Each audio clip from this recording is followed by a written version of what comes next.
Welcome to Inside e-learning course. I'm Fiaz Abbas. In this video, I'm going to talk about different ways of saving files. First of all, I would like you to download word practice files and open the file Fish Fell in Love. There are many different ways to save Microsoft Word file and protect it. I'm going to discuss almost all of them one by one. Go to the file menu, click on it. First way to save your document is save as. When you click on Save As, it gives you location where to save your document. The most efficient way to save your document is OneDrive.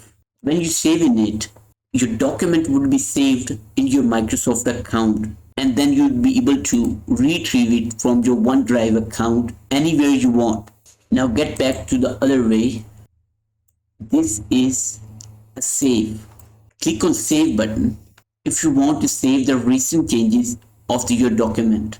Like here, if I want to save the size and color of my document, I can go back to Save button and hit enter. All the properties would be saved immediately in your document. All the properties would be saved like this. Now the third way is to save your document. It's save as Adobe PDF format. This is an uneditable format. Just click on it and save it. There you go. Now the fourth way to save your document is to export it in a particular format. The most spectacular option here is change the file type. When you click on it, you'll get these options. This is helpful if you want to save your document in an older format like Microsoft Word 2003. You can save it as a plain text for a customer use. Let me show you one of the example. When I click on plain text format, it will save my document with a simple text like this.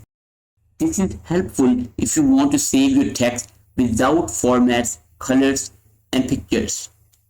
There you go. Now I come back to my course file and proudly click on my accomplishment. You can also click on it after practicing on your own. I would love you to see in the next lecture, which is about difference between import, export, and save.